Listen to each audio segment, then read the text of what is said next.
he said, come on and talk about it. So I said, great, because it reaches a demographic that I don't think the church normally reaches, which is like college, 20-somethings. And I knew he was Catholic. So he was very funny, and he's a very warm person. And I also knew it would help. It's good. It's great evangelization. I think that anytime you can talk to millions of people, in a venue that you're not used to, that the church is not normally in, it's terrific. So I said yes, and he was lovely. And his first question was, which is funny, because the idea was going on to talk about the difference between not feeling God's presence and not believing in God, which are two different things. And so he started off by saying, how did you feel when you found out Mother Teresa was in hell? That kind of stuff, which is funny. So I've been on 3 or 4 times, and I go on because it's evangelization. It also, it helps with the sale of the books, which is nice. And I get more, I'll speak personally for a second, I get more comments on that than I do about any other media thing that I do. So you write something in the New York Times, oh, that's nice. You write something in whatever, you do some NPR thing. Because for that show, like a lot of shows, it's they're called destination viewing. People tune in to see it. They're not just flipping through the paper or the Globe and they happen to see your op-ed. They go to that thing and they watch it. So with college kids, I'll give this talk, or I'll give a talk on the Saints, and I'll say, any questions about the Saints, Therese, or yes, what's Stephen Colbert like? So I think that a Jesuit once said, John Courtney Murray, who was a great Jesuit theologian in the 20th century, said that the Jesuit, and I would say that the Christian's duty is to explain the church to the world and the world to the church, which is what I think we try to do with those kinds of media appearances. And it's, it's fun too. It makes me laugh. And he said once, I was on about poverty and the recession, and he said, is there anything good that can come out of it? Excuse me. And I said, well, no. I mean, in terms of people's sort of day-to-day lives, but in their spiritual life, sometimes when we're vulnerable, God can break in more easily. It's not that it's not that God's closer, but that when we're sick, or we're sad, or we're out of work, or we're not feeling well, sometimes we're vulnerable, and God can break in. Which is, it's a sort of a classic kind of Christian spiritual insight. And Colbert said, I couldn't, part of it is you can't help laughing. He said, you make God sound like an opportunistic disease. Which I did. Yes.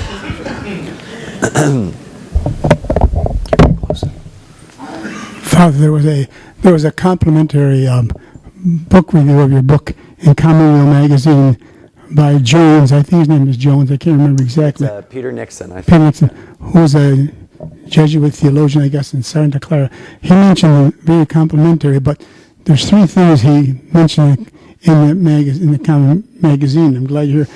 The first one was that when you're reading it, it'll get lost in the numbers, the 4, 3s, and 2s. I wonder if you relate to that. The second thing he says, well, the book is excellent. There's minor weakness in it. That the author would have been better if the author would have mentioned who he's writing for. Who is he writing for? The married person, religious, or the priest, or the college student. Nevertheless, all of them would get something out of it. And my last question is, how do you take those vows of poverty, chastity, and obedience, and then relate those to the people you're writing for in the book themselves? Thank you. So the first question, the second question was about sort of narrowing the focus. The critique was that, which, every reviewer, I mean, I shouldn't say this, but every reviewer has to find something bad. So his something bad was that it was too scattershot. I was trying to do too many things. But I did try to do that. I did try to write it for everybody. So I would answer him that was kind of the point of the book, that I actually wanted to sort of include as big of an audience as possible. The other thing was that the first question about the 2s, the 3s, the 4s. In Ignatian spirituality, which is what this book is about, Ignatius at one point has lots of ways for making decisions. He says there's 3 times that we might find ourselves in a decision, when it's completely clear, where it's not so clear, where we're completely confused. In each of those times, there's 4 methods. So, and I point this out in my book, sometimes it can be, you feel like it's almost algebra, the 3 times, the 4 methods. But what I basically try to say is that, Ignatian decision-making is about trusting your heart, that God is going to work through your heart. And I explained it, a little more in a friendly way. And then the last question is a good question. Poverty, chastity, and obedience. What I try to do in the book is, the book is basically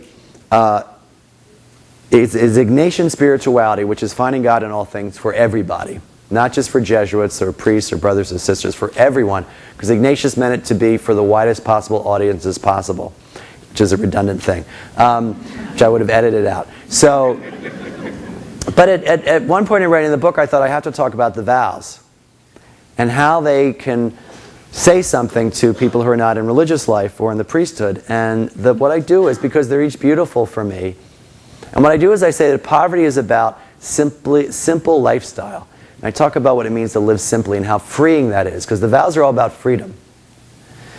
Chastity is about loving. Chastity is about loving, basically, being a loving person and loving freely and deeply. So I talk about love and friendship. It's an entree to talk about stuff that's accessible for everybody. And obedience is really about surrender. And that's the chapter I talk about suffering, and sort of surrendering to what God brings to you. So that's how I try to make it sort of accessible to the everyday person. Yeah, thank you. Maybe one more question? And then I'll tell, okay, I have no question, I'll tell a joke then. One last joke. All right, so let's see, which is my favorite Jesuit joke? I'll tell a Jesus joke. Nothing bad. So, I used to use Tiger Woods, but I can't use him anymore in this joke. So, actually, I kind of have to. So anyway, so Jesus comes back. Oh no, I'll tell a Pope joke, which is funny. I'll tell 2 jokes. I'll make them short because they're both funny.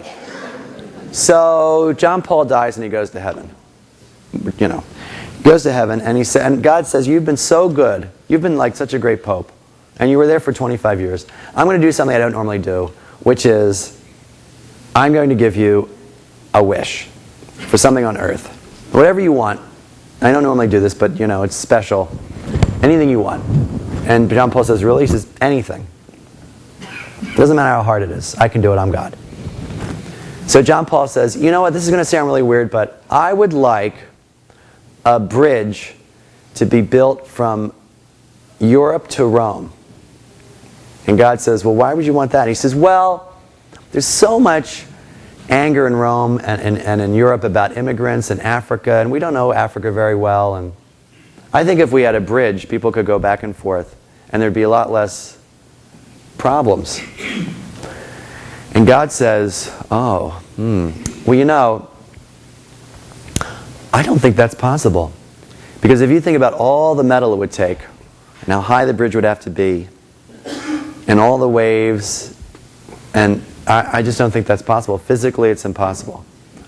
And John Paul is just, I can't believe it, that God can't do that.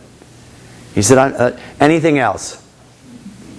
And John Paul says, "Yeah, you know what? I tell you what. When I was Pope, I had such a hard time with those Jesuits. They were so rambunctious, and I could never control them. And I would like you to make the Society of Jesus manageable." And God says, "How many lanes on that bridge?"